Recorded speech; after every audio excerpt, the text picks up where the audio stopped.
Fala galera, tudo bem? E aí meus engenheiros, concurseiros, tudo bom?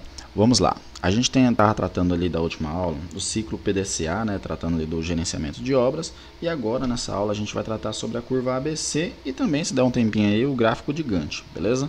São dois itens aí que são cobrados bastante, principalmente pela banca FGV. Então, se essa aula aí fizer sentido para você, já quero que você curta aí no final do vídeo, tá bom? E também se inscreva no canal, porque isso aí pode nos ajudar bastante, né? Somos aí um dos pioneiros na questão de preparatório para concursos na área de engenharia. Então, isso aí vai fortalecer bastante o canal.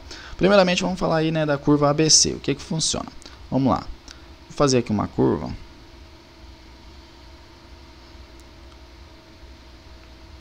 Beleza.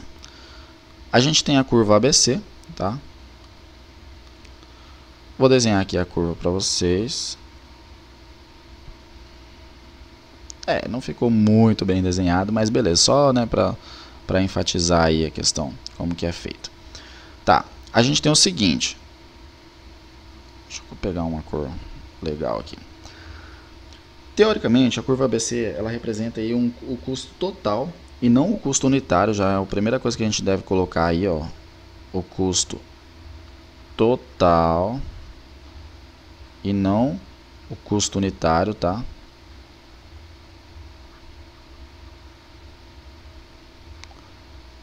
Beleza? E outra coisa também, a questão dos insumos. É importante colocar os insumos em ordem decrescente. Isso vai ser importante na hora de você construir a sua curva ABC, tá? Beleza, o que que significa essa curva ABC? Teoricamente, né, provavelmente alguém deve ter estudado isso. O que que fala, né, que 20% dos seus produtos, no caso, dos seus itens, vamos colocar aqui, dos seus itens, ele corresponde a 80% do custo da sua obra. No caso, isso para tudo, na verdade, tanto obra quanto maquinário, depende muito, né?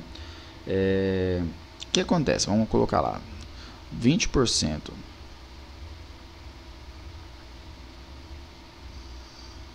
Pode ser que fique um pouco torto aqui. 20%, ele corresponde a 80%. 20% dos meus itens, dos meus insumos, no caso, corresponde a 80% da minha obra. Beleza. Os outros 30%, a gente vem aqui.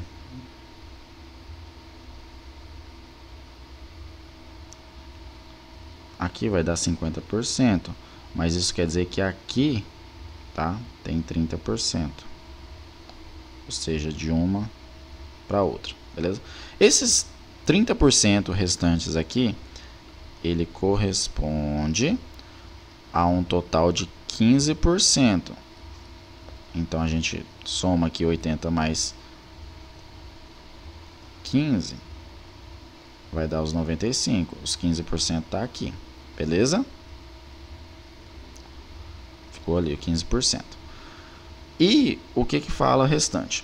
Os outros 50%, olha só, os outros 50% restantes aqui para completar os 100%,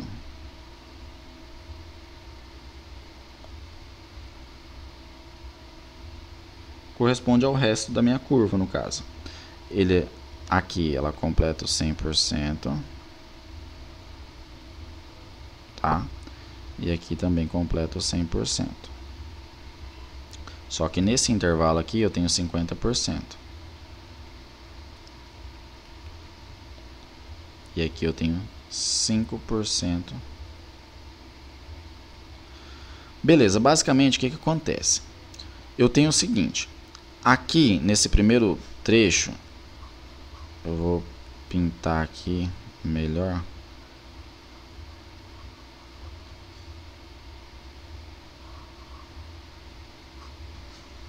Tá? Aqui eu tenho os itens de classe A, ou seja, esses itens teoricamente são os mais caros, vamos dizer. Quer dizer que eu tenho 20% de itens, ou seja, numa obra, vamos supor, o que seriam os itens mais caros? Eu diria que o acabamento é uma parte mais cara, é claro. e a parte de superestrutura, né? Então, vamos dizer que se eu juntar a superestrutura com o acabamento, ele vai dar 80% no caso do valor da minha obra, mas é pouca coisa, né? São poucos itens, então eu tenho 20% ali dos itens apenas, tá? Aí aqui dentro desse outro trecho aqui, tá? Desse outro trecho, estou até gaguejando, eu tenho ali 30% a mais dos meus itens, né? Que correspondem a 15% apenas do valor da minha obra, né? Atingindo ali o total de 95%. Esses itens aqui, eles são chamados itens de classe B, tá bom? Então eu tenho lá classe A, classe B e classe, por último, C. No caso, classe C seria esse restante aqui, tá? Ou seja, 50%, olha só, 50% dos itens da minha obra correspondem apenas a 5%, olha só, 5% apenas do custo total da minha obra. Ou seja, eu tenho ali madeiramento que poderia se encaixar com isso, alguns outros custos adicionais, a questão de repente, a mão de obra eu creio que entraria aqui na classe B, né? Porque ela já é um pouco também onerosa, então dá ali uns 15% do valor da minha obra, sim. Mas aqui esses seriam os itens, vamos dizer assim, os itens ali de hidráulica, de repente já entra aqui nesses 50%, tá bom?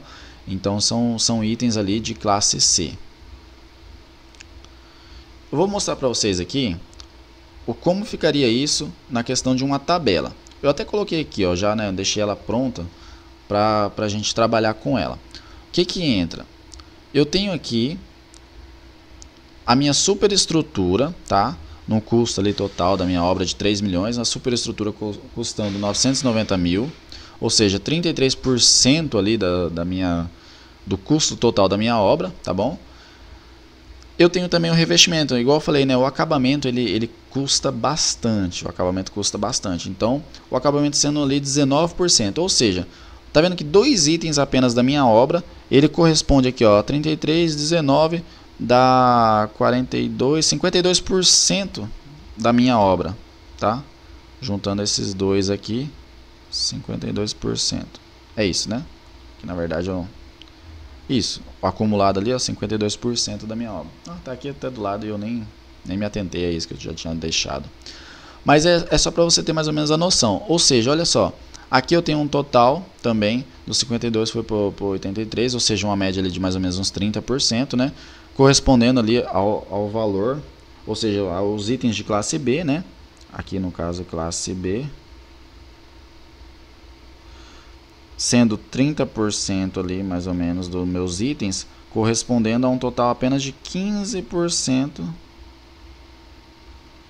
Aqui no caso vai dar um pouquinho mais, mas é igual eu falei, né? Algumas literaturas eles podem variar um pouco ali, mas correspondendo ali a 15% do custo da minha obra, custo total.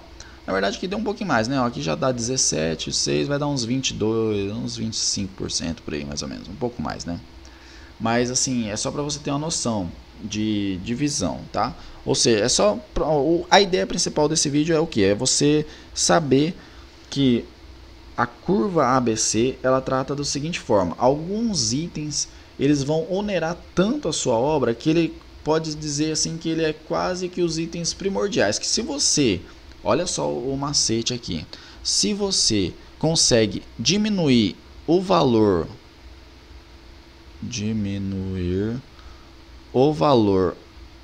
desses itens aqui, ou seja, a superestrutura e o revestimento, basicamente você consegue mexer no custo total da sua obra por inteiro. Porque aqui, como são muitos itens, no caso, na parte B e na parte C, como tem muitos itens, e esses itens teoricamente você teria que mexer em muita quantidade para conseguir atingir, vamos dizer assim, uma diferença mínima no valor. Mas aqui na superestrutura, por exemplo, você tem lá um pilar, se você consegue reduzir o tamanho dele, poxa, já diminuiu pra caramba aqui o custo total da sua obra. No revestimento, de repente você tem um revestimento melhor e tal, né? Ah, você quer colocar lá um porcelanato, alguma coisa. Mas daí você muda ele para revestimento cerâmico. Pô, quanto que isso não vai diminuir de valor na sua obra? Então, teoricamente, o que né, o pessoal usa geralmente? Já vai direto aqui nesses itens, né? Nesses itens aqui. Porque aqui você sabe que se você mexer, você muda bastante no custo total da sua obra. Beleza? Gente, eu vou finalizar esse vídeo por aqui. Eu vou gravar um próximo vídeo falando do gráfico de Gantt, porque senão ele vai ficar muito grande e de repente a pessoa só queria, né, aprender aí a curva ABC. Já agradeço vocês aí por né, ter dado esse tempo e ter assistido aí essa aula. Finalizamos por aqui. Se você gostou, se fez sentido para você essa aula, já se inscreva no canal e também clique em gostei aí para a gente né, se sentir motivado nos próximos vídeos. Isso aí ajuda bastante, igual eu falei para vocês, né, a divulgar também no canal, tá bom? E até mais, beleza? E fique com o próximo vídeo aí falando sobre o gráfico de Gantt.